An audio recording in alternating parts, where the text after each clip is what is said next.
Good morning, everyone. Welcome back to another episode of Cynicism Live. Today we have, I think, a really interesting conversation about a terrific new book called The Highest Exam, which is about how the Gaokao shapes China. We have with us today Ruixue Jia and Hongbin Li, two of the three co-authors. The other is Claire Coiseneau, who's not with us today. I think just for a quick intro, Professor Josh is a professor of economics at the School of Global Policy and Strategy at the University of California, San Diego.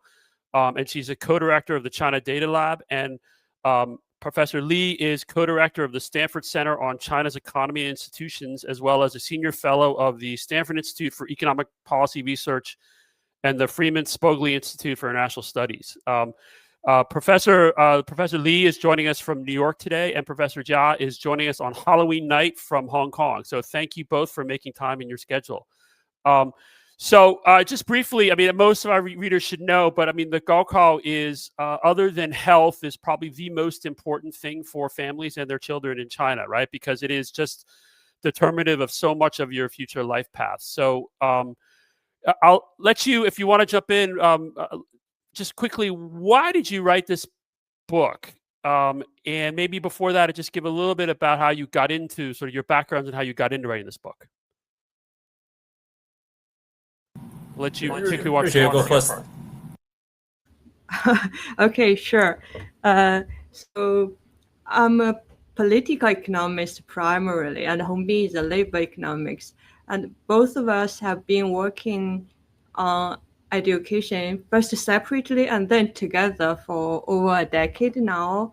And, of course, Hongbin's work on this is even longer. And we were talking about, what have we learned from working on this topic for so long? Is there any big picture lesson we can share with the general readers? Both of us are economists. As you and others may know, economists rarely write books because books are not in our evaluation system. So, so for the minority of economists who decide to write books, the intention is, typically wants to reach a broader audience. And that's how we write this book and how we write it this way without any equation, any table or figure. It is a very readable book, and also I will say, as an academic book, it's also affordable, which is nice. It is priced for a mass market audience, which is great, and written for one too, I think.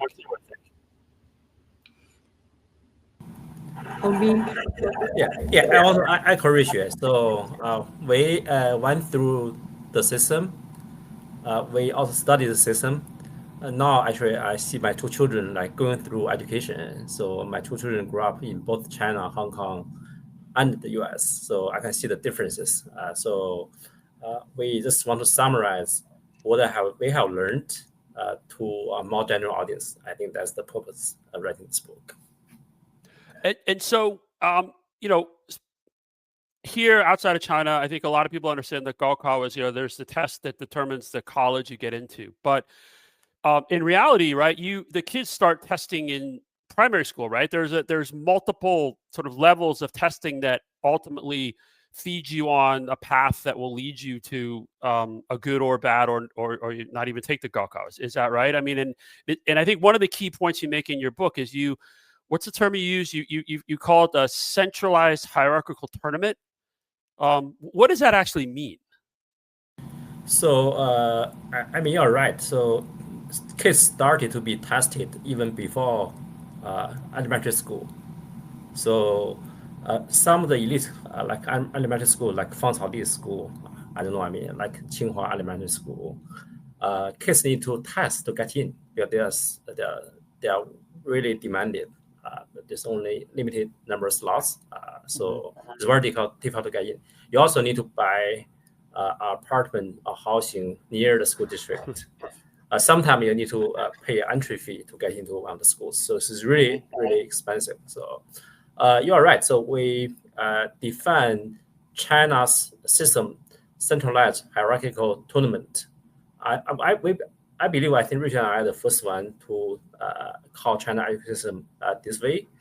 So the system, education system, both a selection system, right? It's a tournament. It's also a political system. It also reflects the other political systems and the society, actually. So I would like Ruixue to define the system. So just to add to Hongbin's point, I think as we know, in every society, education is very important. In every society, education is unequal, right? Like, children from richer families are more likely to go to Stanford. That's common. So we were asking ourselves, what's special about China's education system? And as all of us know, it's an exam system. Then what is special about being an exam system? And we characterize the key features of this system as centralized hierarchical tournament. So first is the tournament.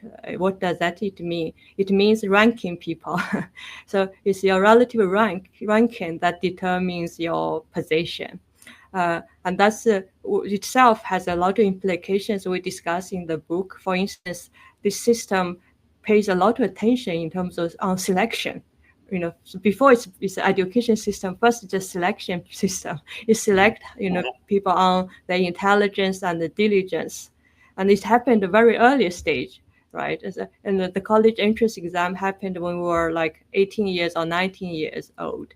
And we pick a college, we pick a field, and that looms large in our life. So that's and all this based on ranking. And as you said, it's, even back to high school, middle school, and finally kindergarten.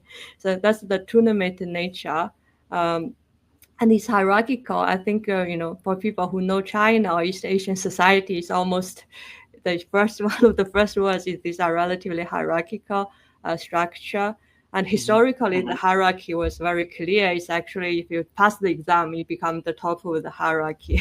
And today, the hierarchy, definition is more multiple dimension, right? You could be poor or rich. You could have different profession. You could be Beijing people versus, say, Henan rural peasants.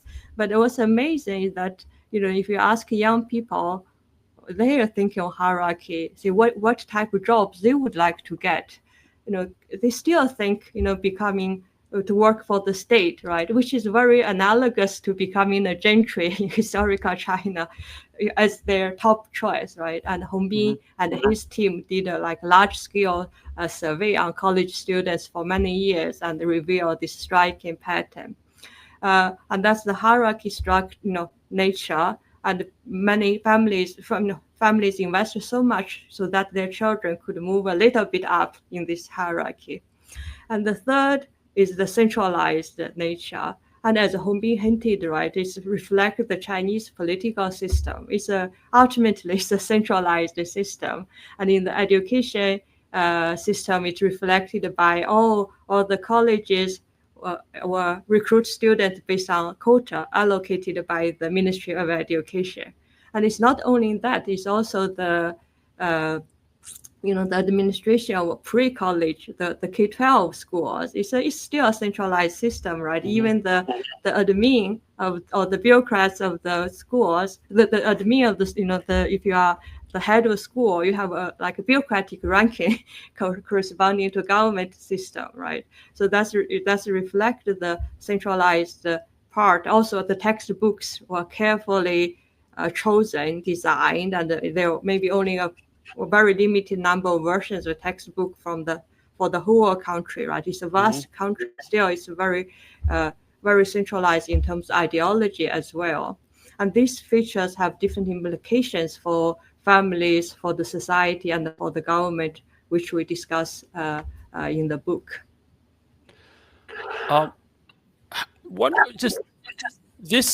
Gaokao has a long history in China, right? How closely connected is it with the imperial exam system? And I think your book, you talk a bit about that. I mean, is this, and also, and this is more of a broader question, but I know over the years there's been some talk about changing it, reforming it, but is this actually the best, most appropriate system for China, given how many people there are and how few, how scarce resources are? Should I start? Okay, maybe I start and let Hongbin follow up.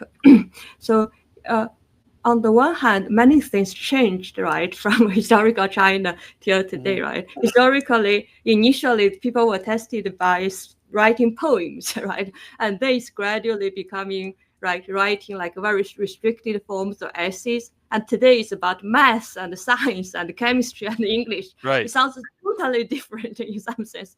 On the other hand, I think the political logic is the same. So that's the striking feature, right? Historically, it was that there was no education system. This is a system for selecting bureaucrats, right? Today, of course, China got modernized its education system, but as we emphasized, that I said earlier, a key feature of this system is to select people, right?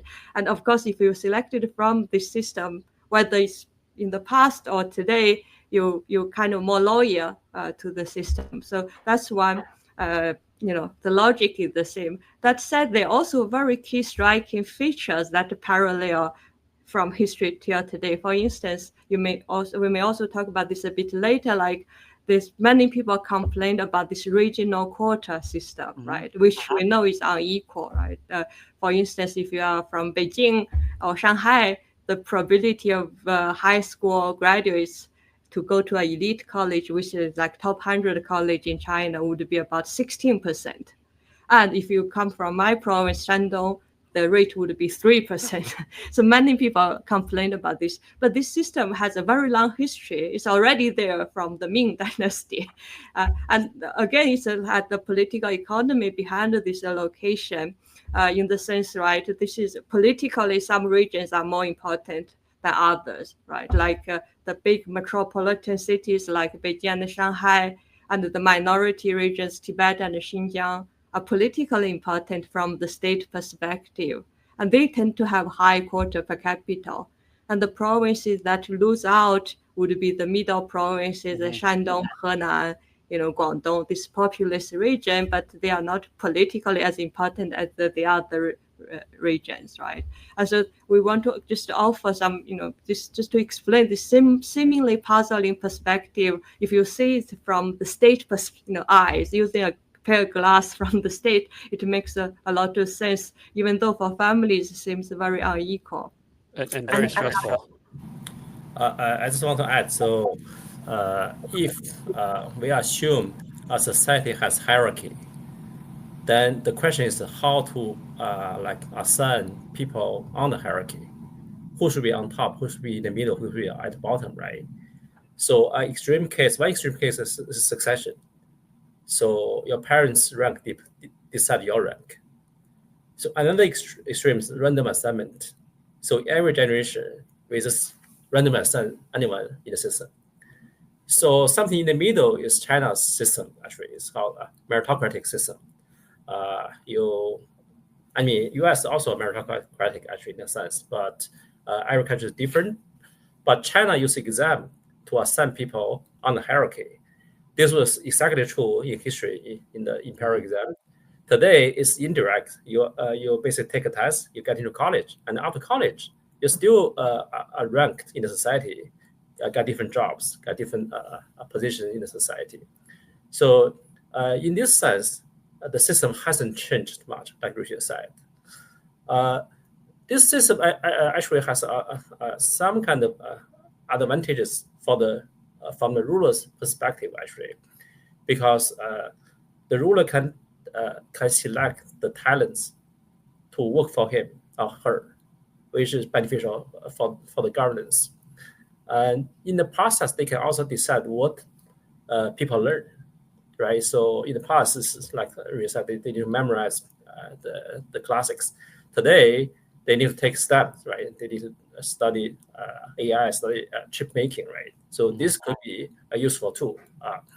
Also, because this is not successive system, basically, even though the parents went to the best college in China, they cannot guarantee their children can score high in the test and get into top colleges. Of course, some of the rich family send their kids to the US, come to the US, right? But if they let their kids experience the exam, take the exam, it's not guaranteed they can get into the top colleges. That means they're not succeeded, which means people have a lower rank in the society has a chance to move up in the hierarchy. So this gives people hope. And this hope also helps the social mobility and also social stability, actually. So people who pass the system, who score high in the exam, or they got a good job, they think, oh, the system is good. People who do not do well in the system, in the exam, they blame themselves because, oh, I'm not as smart as Ruixue. I didn't work as hard as Ruixue. Ruixue deserved to go to elite college. I deserve not going to elite college. So you think about this system basically let people blame themselves rather than blaming the system.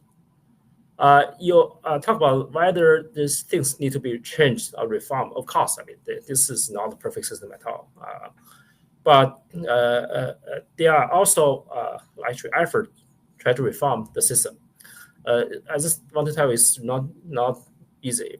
In the book, I wrote about like two historical examples. One's this is Ruixue's famous paper, The End of Qing Dynasty, when the Qing Emperor believed that China was backward, being invaded by foreign powers because China didn't have a good education system. We were memorizing classics, but Westerners are doing STEM, science technology, we should reform. So they abolished the education system, abolished the imperial exam. Guess what? They were overthrown after a few years. This is shown by Ruixue's famous paper, actually, in Econometrica. And there's a more recent removal of the hierarchy and education by Chairman Mao. That was Cultural Revolution. Right after the Cultural Revolution, the new leader Deng Xiaoping saw the crisis China was having.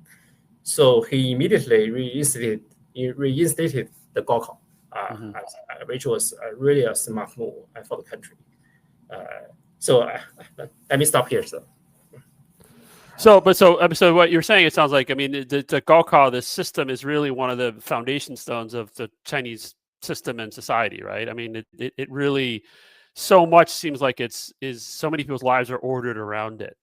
And I certainly saw that, we had little kids who were in Beijing. We were, as foreigners, we didn't worry about it, but we had friends who were already, when their kids were in preschool, were already extremely stressed about which primary school they could get into and the right tutors and all, because you have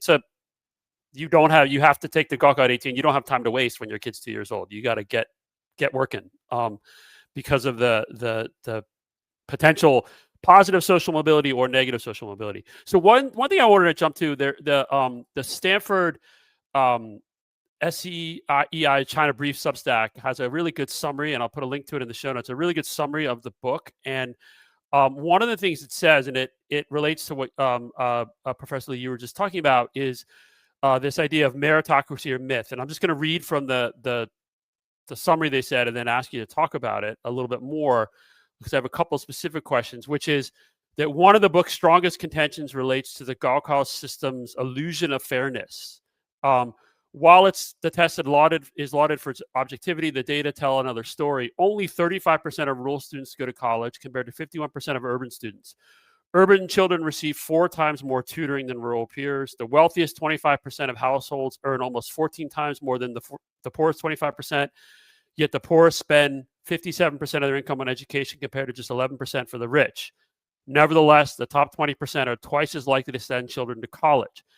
Meanwhile, 10% of elite university admissions go to repeat test takers, those who can afford extra prep time. And then you go on to talk about how much families can pay for tutors or buy housing in the right district. I mean, one of my questions, right, is there are ways for you to get children to get into these top schools that are outside of the testing, right? It's still the concept of baosong, right, where you get in for it's athletic achievement, or maybe there's some, I don't know if it's still based on connections. But more importantly, though, right, is to your point earlier, Professor Jia, you talked about, how much more likely the higher quota for kids, say, in Beijing or Shanghai than Shandong or Henan.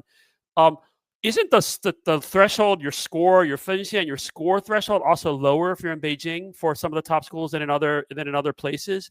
What is the logic behind having a different score threshold for the same school based on sort of where you're growing up. That seems like, I assume there are political reasons, but that seems fairly unfair, isn't it?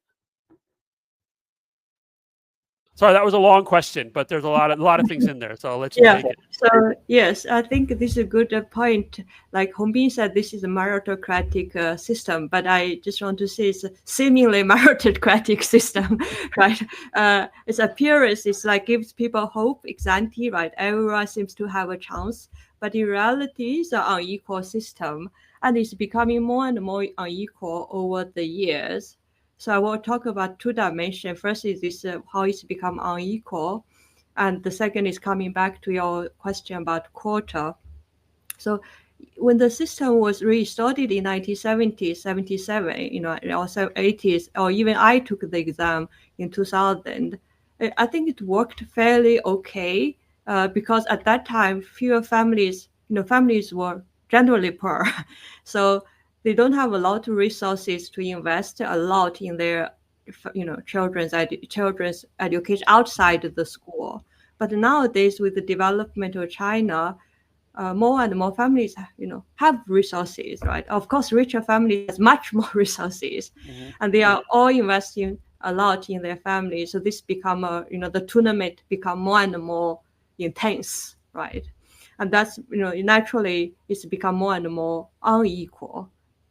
And that's some of the numbers you were mentioning in the summary. So this is one point we want to make is that this system might work well in the past, but with the economic changes over time, it has problem that needs to be addressed. And one aim of the book is by understanding the features of the system and the problem, maybe there's some direction to think about potential reform. And coming back to the question about quotas, it seems also, it's really unequal. But on the one hand, because this is a relatively clever system for governance, why it's clever is in the sense that, well, you people think locally, right? I grew up in Shandong. I even grew up in a rural village, as I wrote in the book.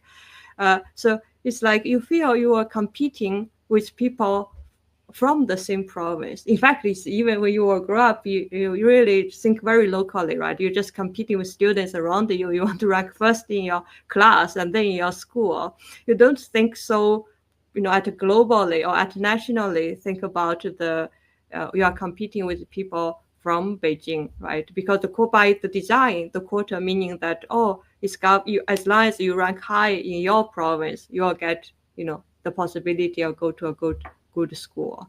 But of course, if you think at nationally, if you think like what we do as authors, analyze the system, you'll realize it's actually right, as you said, rather unfair. But this is because this was a political selection system or political economy arrangement first, right? Because as I said, how this was defined, which region would get high quota, if the politically more important region tended to get high quota.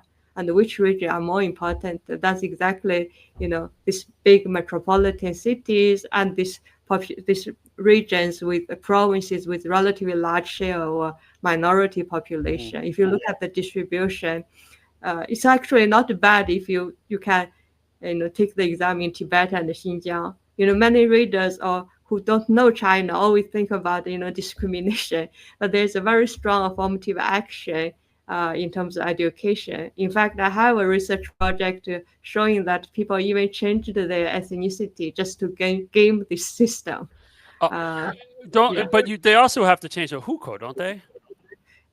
There's, but it's more difficult to change their hukou, right? So you can, because the ethnicity was relatively, basically, especially if you are mixed marriage. So suppose your father.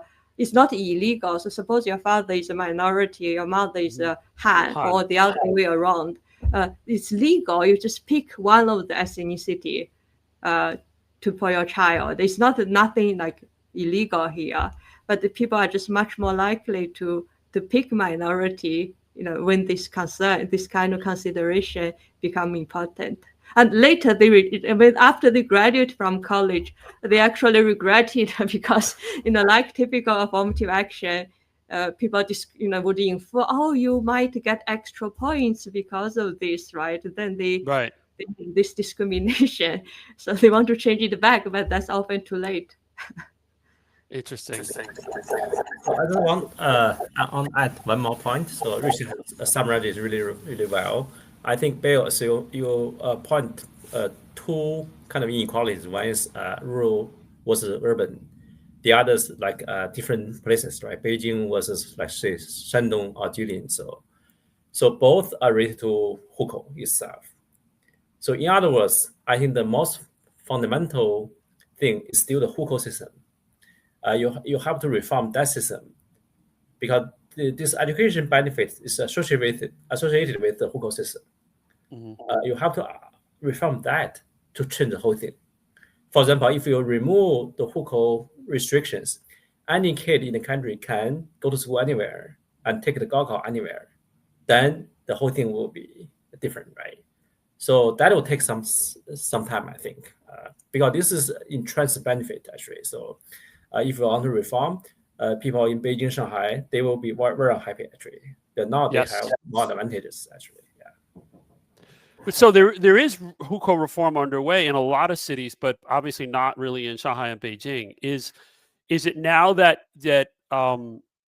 in most cities you can just with the hukou reform you can send your kid there, or is that still not sort of flowed through in this ongoing hukou reform? I think if you're, say you're in Zhejiang or in Guangdong, you may even prefer to have rural hukou because you have land. So land is becoming more valuable in more developed regions, like in coastal areas. But in most places, I think even you're rural, say even in Shandong, even in Jilin, you're rural. If your kids are really doing well, you can still go to school in urban areas. That's within the province normally, or within the city.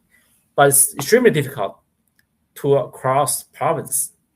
So if you're born in Hebei, you want to take the test in Xinjiang, which is easier, more likely to get into elite college.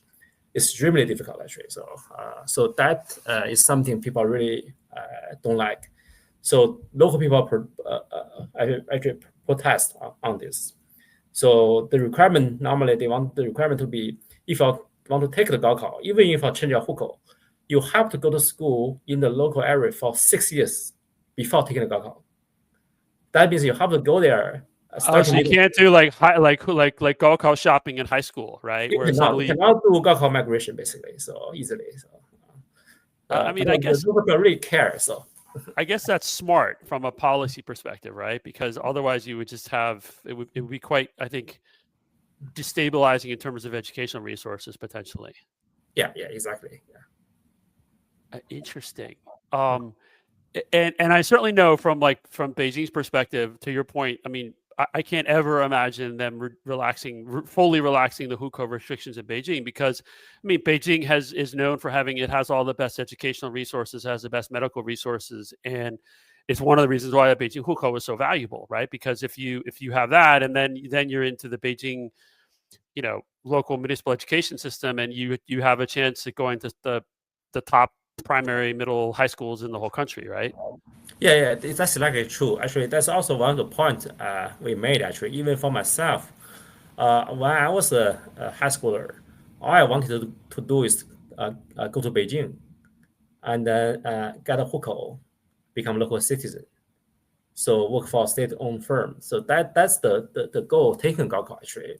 Even for today, we show in one of the research papers with Ruixue, we also summarize the paper in the book that for college students, first of all, there are a lot of Chinese colleges start their own firms after graduation.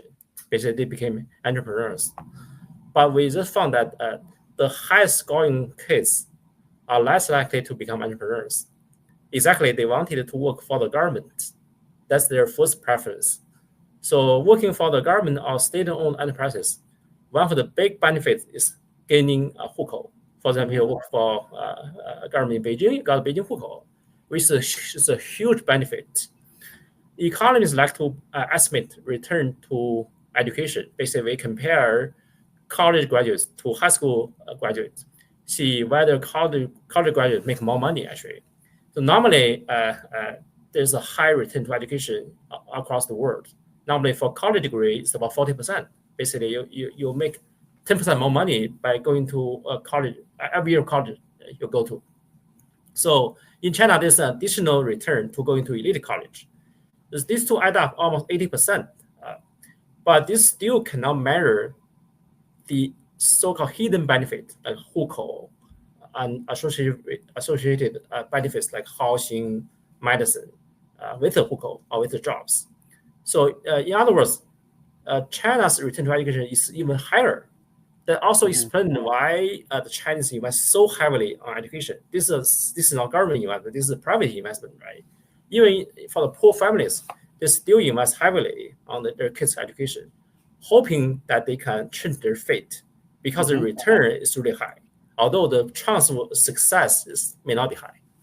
It's like buying a lottery ticket.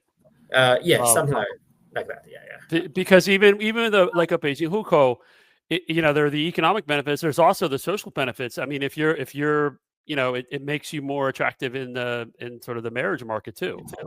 Yeah, that's something I'm trying to study actually. I would love to hear, because I mean, just anecdotally with friends, I mean, it was sort of a joke about how much more attractive they were because at Beijing hukou, it was kind of cynical but actually true. It must be true actually. Yeah. So I think so another question, which is, as the education system has changed, I mean, I think it was, and maybe have my dates wrong, but earlier we were talking about how much Chinese families invest and how much pressure it is financially for some families, but obviously there are some that are quite wealthy, so it's not as big a deal. But it does sort of, I think, certainly exacerbates inequities. So Xi Jinping I think it was 2021, decided to have this big crackdown on the after-school tutoring, which I think from a social sort of equality perspective may have made sense, but it doesn't seem to have worked, right? Because in some ways it actually just raised costs for people. Is that right? I mean, have you done any work on that or seen any papers about that and sort of how that attempted reform actually affected families and students in this process? So Hongbin and I haven't worked on this directly, but there are economists look at how this affects inequality, and the evidence suggests this actually backfires, right? As you can imagine, because it went basically down underground, and then richer families can hire in private tutors, right? And this, certain, once you understand that how the system works, you would expect this not to work, right? Because the incentives are crucial here, right? The incentives to climb the hierarchy. I think the key here is that families still think, well, 1 point make a big difference, right? And that's why people invest so much so that they can get to maybe 1 extra point. And it does make it, and they're right. Indeed, Hongbin and I had exactly the paper look at 1 point above versus 1 point below the elite cutoff and find it make a big difference. And that's rational, exactly. But if you want to really reform the system, is to reform the system so that 1 point doesn't, really affect your fate that much, right? But we can talk about what kind of reform can do that. But without changing the system, you just say, let's ban the tutoring, right? The demand is strong, is there, right? It cannot be suppressed. So you just say, basically stop the supply, as we know, right? This means shortage of supply, but it didn't kill the demand. And this naturally went underground, and the government also knows that, so they kind of quietly withdraw the policy. Now these companies come to business again. There's legal document said, oh, you can come back, right? They know, it's a kind of societal consensus. So everything comes back after, this very big shock. Yeah. Which is a remarkable testament to the importance and strength of the system, right? Because this was a top level directive that was a huge deal and, destroyed a whole bunch of companies and evaporated billions of dollars in market capitalization, and yet it was it seems like it was completely futile. Yeah. Yeah, it's like it's a common phenomena in, the government identifies the correct problem. Indeed, there is too much inequality, families spend too much resources. That's the correct problem. But the answer is wrong, right? That prescription is wrong. That's often happens, right? It's like they find a good, the right question, but give a wrong answer. Yeah. So what is the right answer? How should that be fixed? I think there are a few fundamental things. Why is this system is too hierarchical? The Chinese college system, for instance, is so hierarchical. It's even more so than the U.S. counterpart, right? I think American university are already hierarchical, and it's a private. It's private plus public, and private, as you can imagine, if it's purely private, it's naturally will become hierarchy. But China is kind of it's a bit ironic because it's supposed to be a socialist system, and also the university system, education system is all public. It shouldn't be so hierarchical, right? And so that's one thing make it so, if to change it is just to think a little bit how to make the hierarchy a bit more flattened, right? Do we really need to have such a 1 point determine your life system? It sounds very cruel and wasted so much resources of all the families. Another thing is I feel is not the exam per se, it's not the testing system per se that lead to the inequality. It's also the distribution of school quality is so unequal, right, in this vast country, and that also contribute to this problem. I think in general just to make this hierarchy less hierarchical, a little bit less hierarchical. I mean, in Hong Kong, which is also the education system is also hierarchical, but it's less so than the mainland Chinese version. That these top 8 universities, yes, there is a difference, but it's not so striking. Where in China, it's so different, and it's also a national market. It's not like in the US, you still have this flagship, university in the state. The labor market recognize that. In China, it's national like hierarchy, right? It's not even if you come from a good provincial university, it's kind of still perceived much lower than the top 100 or this 985 there's a hierarchy within this hierarchy. It's endless. I think that's the case.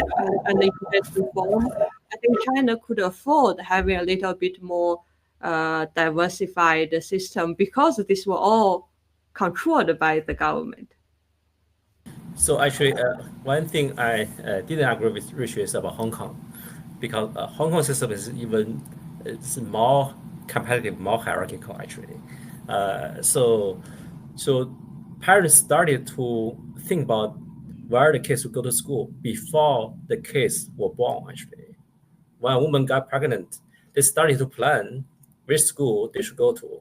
So in Hong Kong it's called Pai Wei. So where the kids can go to, which elementary school, which kindergarten they can go to actually.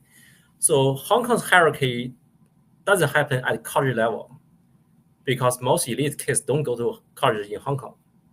They go abroad actually. So Hong Kong's hierarchy happens in kindergarten, elementary school, and high school.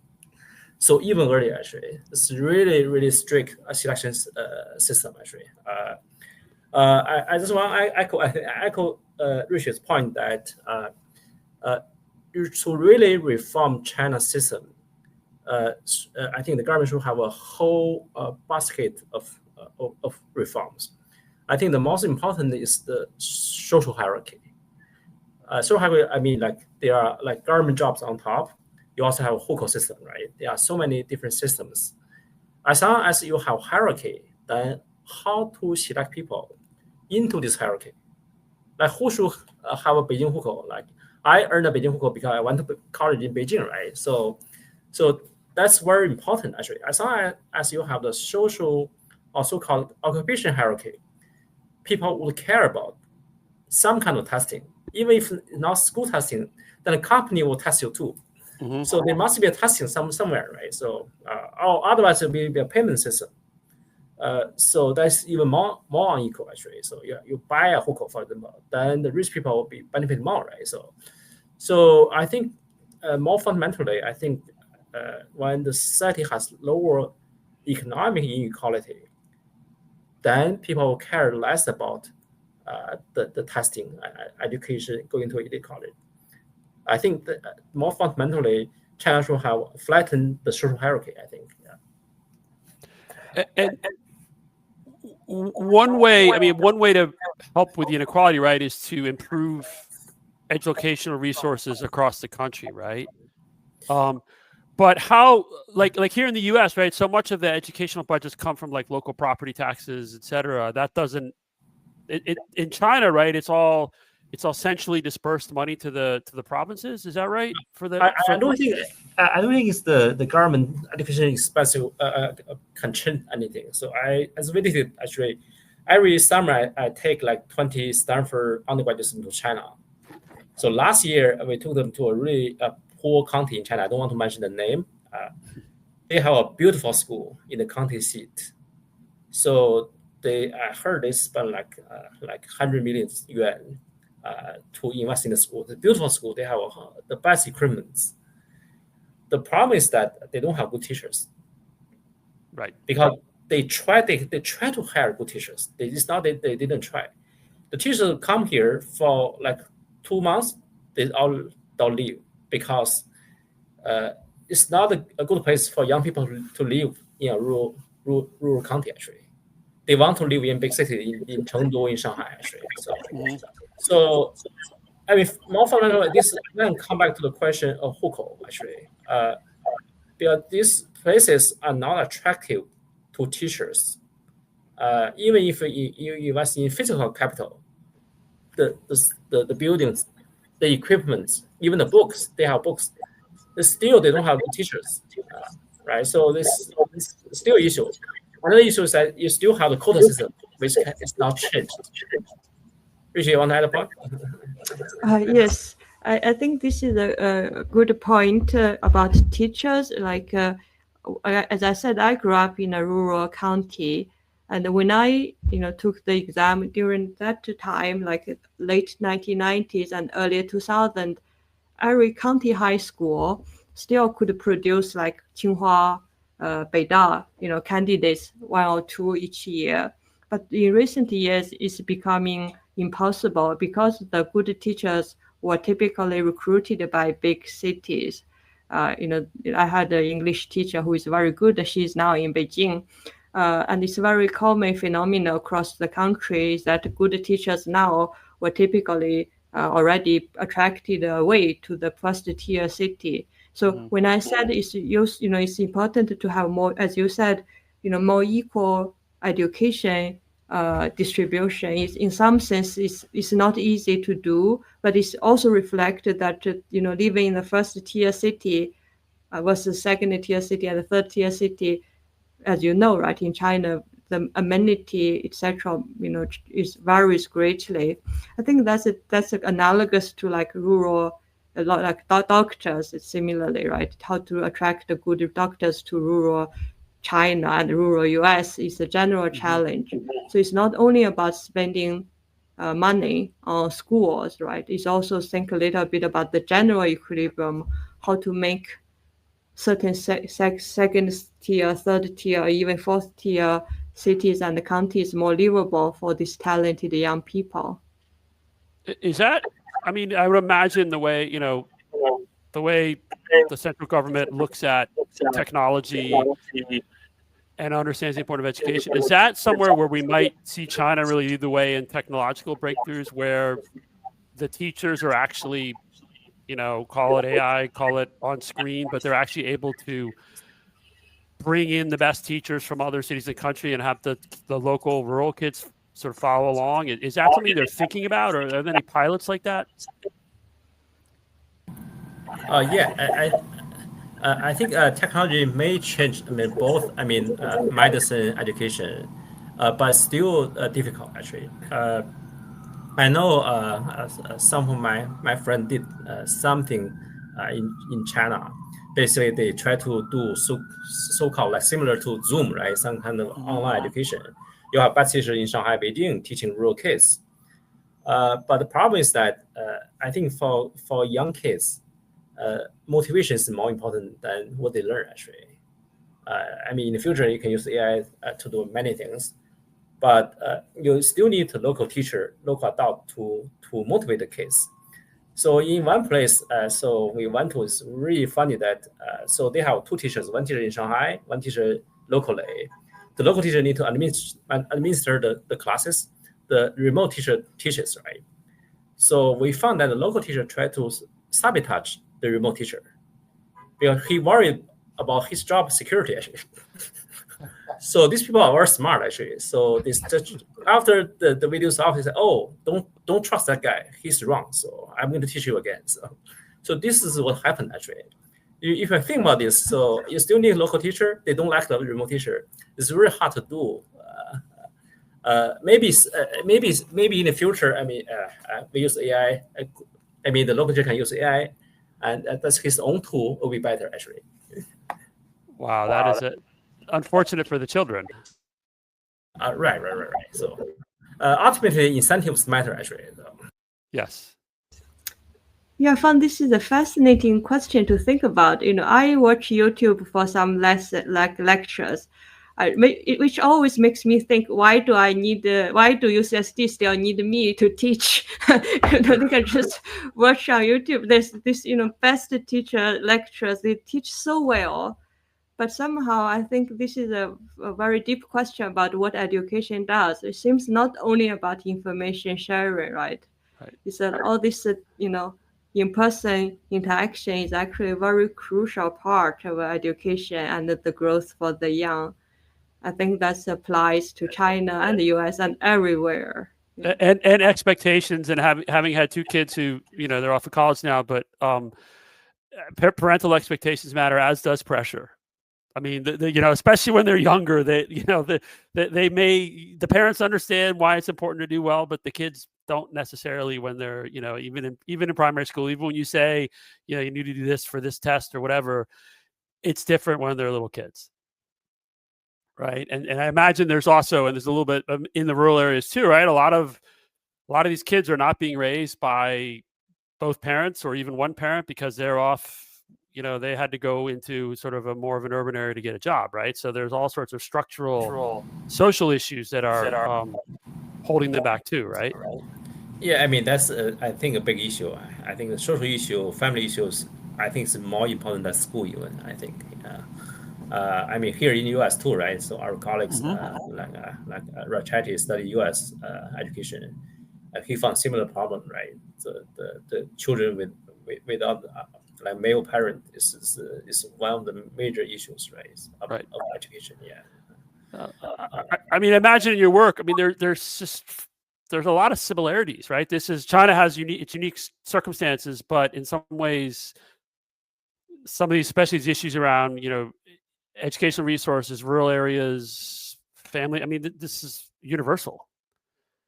Right. And I guess the question is, has China found a better solution, right? And that I know you have the end of your book, you talk about how you have different views, and maybe we can get that. I do have a more question though about I think what also a lot of families and parents look at, especially now with this sort of the state of the employment market for new grads in China, is there seems to have been a pretty significant growth in college graduates, right? And that was various reforms, increasing educational resources. Also, some schools, maybe not the most elite, but some schools also allow families to buy in, right? So there are ways to get in that sort of get around the Gaokao. Does China have too many college graduates? And this is a big question. And related to that isn't the government, and it's one of Xi Jinping, the government's initiatives, is to build up vocational schools. Is that how big is that initiative, and how important is that, and what impact will that have, do you think, on this sort of broader dynamics around what you both term the competitive hierarchical tournament? Because even in vocational schools, it'll still be a tournament, right? Yeah, so this is a really, really good question, actually. This question has been asked, not by China, has been asked, to other Asian countries like Japan. Does Japan have too many college graduates? Does Korea have too many college graduates? I mean, this in these countries, like 90% of kids go to college, actually. So the question is yes and no, actually. I mean, China is in a very special situation. There's a long-term structural growth. Basically, we for economists means long-term growth means the potential GDP is increasing. Basically, potential GDP only depends on human capital, technology, and capital. But in the short run, there's an economic recession, so caused by the burst of the million burst of the property bubble. Actually, this is similar, even deeper than the 2008 American real estate bubble burst. Right. So when a country is in economic recession, it's hard to find jobs. Actually. So this is universal actually for any country. Not only like college graduates, they cannot find jobs. Maybe those who do not go to college also, it's not easy to find a job. So during economic recession, that said, actually, in the longer term, I still believe more education is beneficial for country long run growth. You can have vocational education. China has tried that for many years, but haven't succeeded in a sense. The only vocational school that succeeded is during my time, as I was a little kid. So those vocational schools were run by the factory itself, like my dad, my parents' factory. If I went to those, I didn't go to. I wrote about this in the book. If I indeed went to those vocational schools, actually, I spent 1 year in school and 2 years in the factory working, actually. So those factory working become a training ground for new workers, actually. So vocational school had to work with the real employers to really train students. You cannot learn much in school itself, actually. So that is something that's some model maybe China can experiment in the future. Ruixue, you want to add? Yes, I think first this so-called inflation credentials, right? This idea was already popular in the 1970s, so which tells us this is not something new.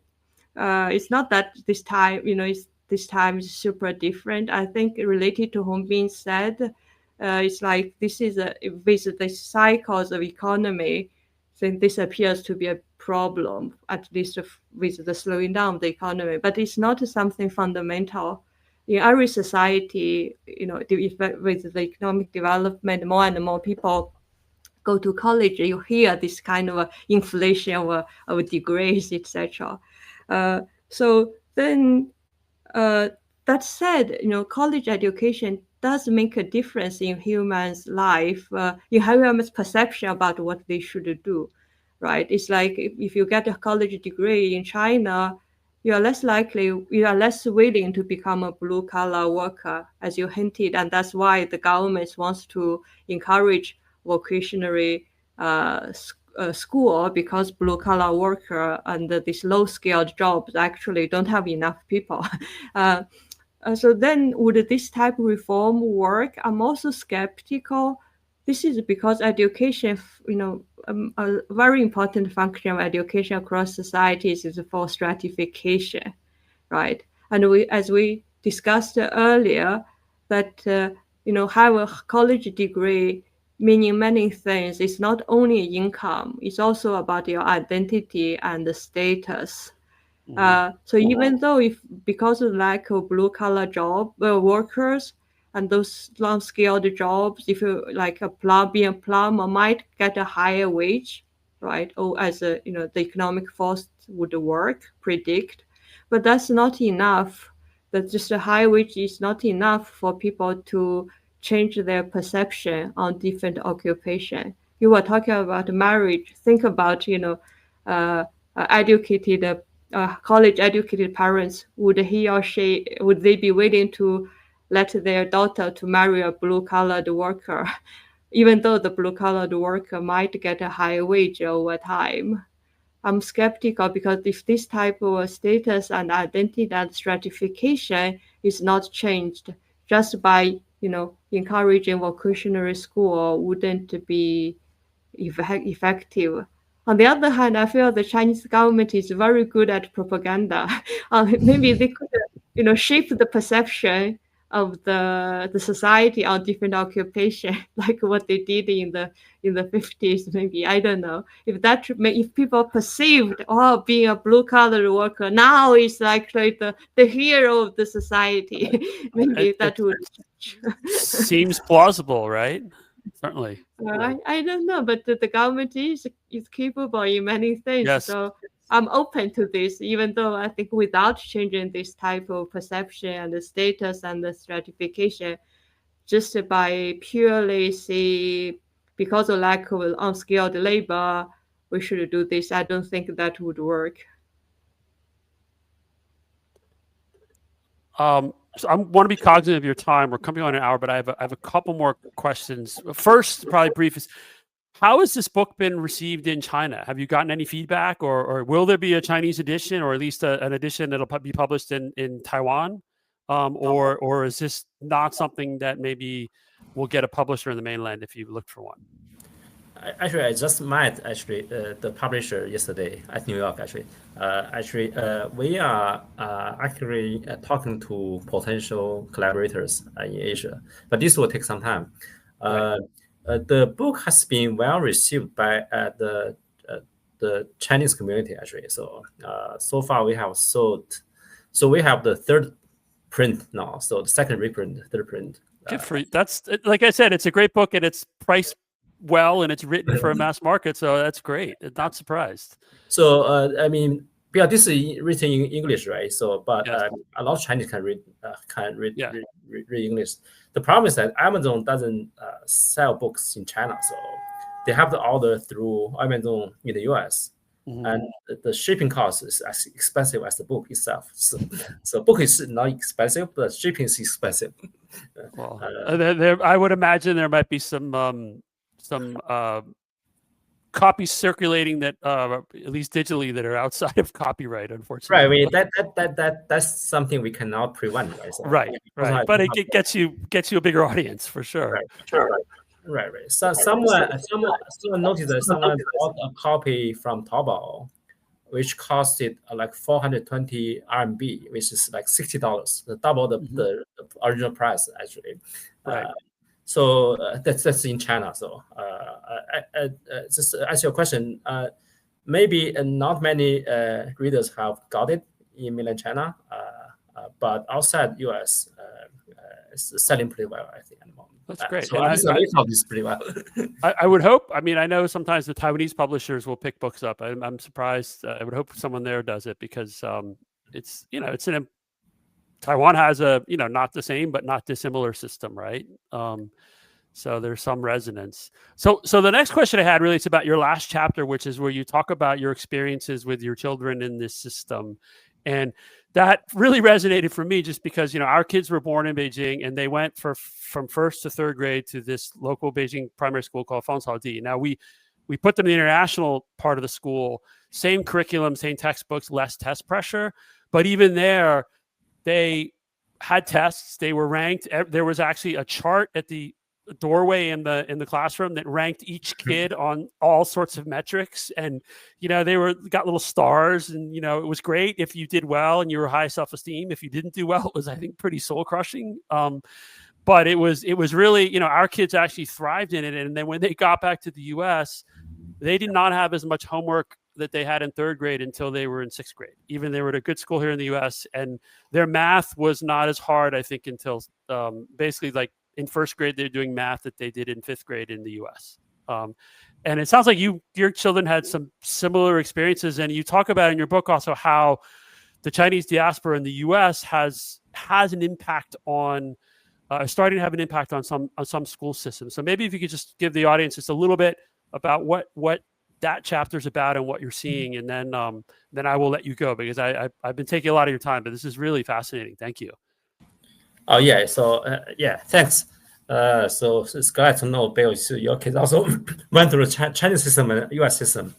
So we think it was. I mean, honestly, as parents, we actually think that the first 3 years in Beijing were incredibly valuable for them and really set them on a course for academic success. We would not take it back. It was great for them.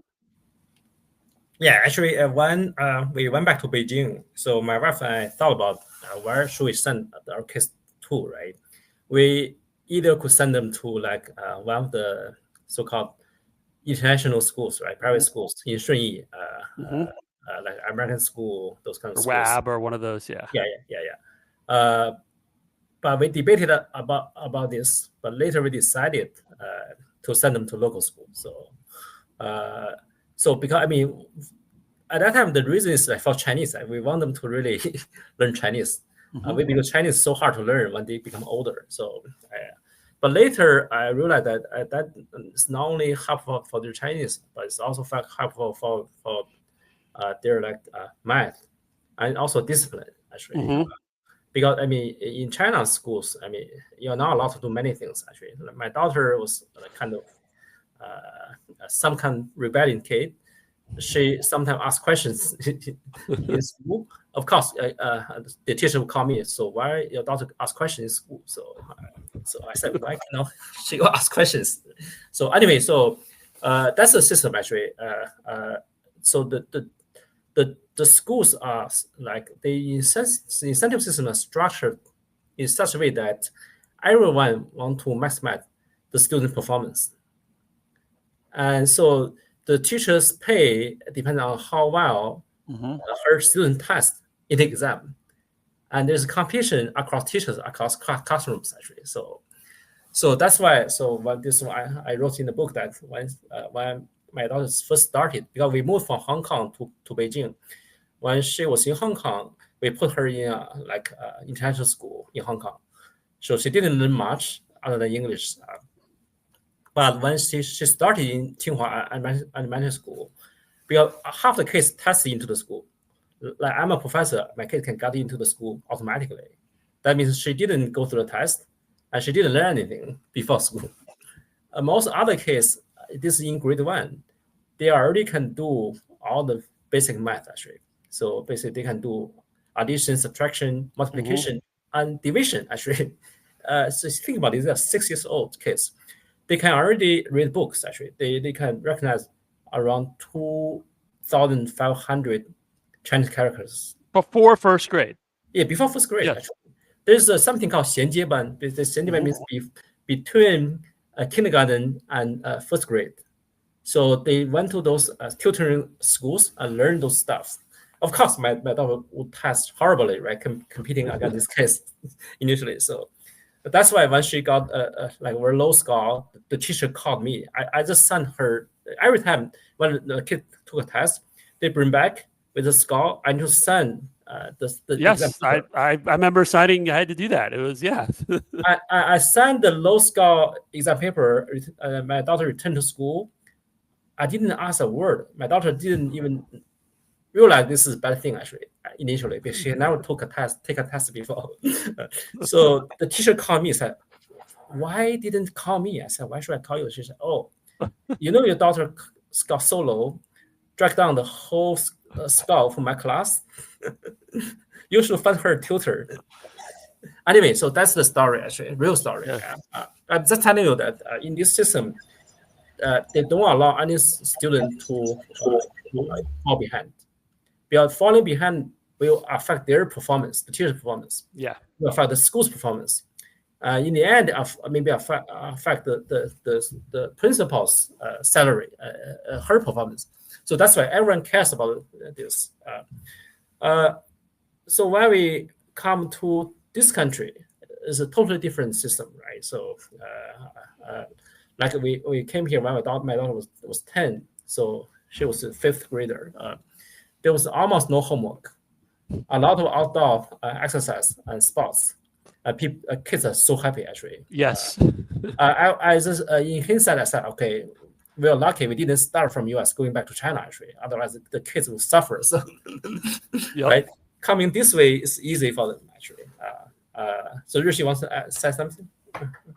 Oh no, it's very very interesting. I just want to maybe share a little bit like why Chinese people in the U.S. are obsessed with the testing system. As Bill asked, right? They are also even influencing the policy, such as the case against Harvard, and at local level, especially in Hongbin's Palo Alto School District, there's so many struggles. I just want to share our understanding of why, and for the readers, it's because it's not that the Chinese people are naive. They believe that test is the best proxy for merit. That's not the explanation. As we said in the book, one fundamental reason is that people, it's out of fear. In fact, people are very worried about being influenced by power or connection, right? Especially if you grow up in Chinese society, everyone knows power can influence opportunities very easily. So they want to have something objective and transparent, right? So that at least you can have some opportunity or hope to compete with others. So I think that's the fundamental distrust of institutions, or because institutions are weak in China, or the Chaco power is not so strong, right? That's kind of motivated this kind of belief. And when Chinese immigrant to the U.S., partly this belief was transitioned to the culture. It's a bit funny because it's a totally different institution, but still, there's this cultural transmission. But on top of that, there are two other reasons that strengthened this belief. The first is that being immigrant, meaning that you lack social capital, right? So you're naturally a bit skeptical of anything that involved social capital in the evaluation of your case, right? When it's come to the U.S. system, which is supposed to be holistic and consider multiple dimensions, you need a recommendation letter, those kind of extracurricular activity, but all those involve social capital, right? And being like immigrants, meaning that you are not strong in that dimension. I think that's also strengthened this belief that we want to have something transparent. We want to have something objective. We like the academic performance, but it's not that doesn't come from this naive belief in academic performance. And the third reason maybe is that these people who migrated to the U.S., the majority of them are successful. They were already selected by the exam system. Right. They became successful through the system, right? So they kind of think, our kids could also do the same, right? These are survivors of the system that migrated to the U.S. I think these three factors work together to explain Chinese obsession with this system, which we want to convey to the reader. It's not that the Chinese necessarily like the test. They found it miserable. They complained it a lot. But compared with alternative, right? They think, maybe still this system works better. It's more like the alternative, the fear of the alternative, that strengthens this belief and the preference. No, and it's also interesting, right? Because the U.S. in many ways is actually swinging back towards standardized tests. So, yes. So it's a little bit of a recalibration of the holistic approach to admissions. Yes, I think it's just in the past year, before pandemic, in the past few years, right? Many schools abolished SAT and GRE in recruitment, and we work in the university. We see that this is not very helpful, right? Because I think my colleague at UCSD is still using UC data, still find SAT is a very useful predictor of their graduation rate, right. for instance. Right. Yeah. Right. No, so it's well, again, we've gone over that we talked about, so I really appreciate you spending so much time. One last question, which is there anything else about the book you want to tell the audience? Anything we didn't get to, I didn't ask about? Is anything you want to leave our listeners and viewers with before we go? I think I just want to say that I think education is one of the most fundamental institutions of any country, for China especially, actually.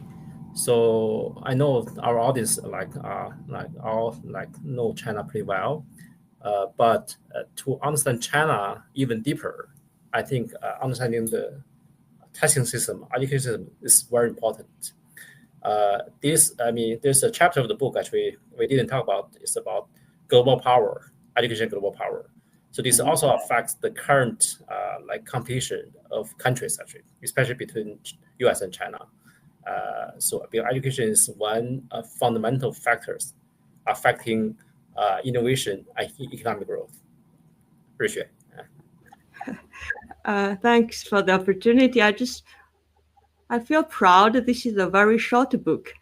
It's like 240 pages, and yet it touches many, many directions. Hopefully, I hope the readers, after reading it, it doesn't take a lot of time, but gives you something to think about the Chinese society. It's just one angle, but with many, many directions and that helps in the end to understand how the Chinese society works.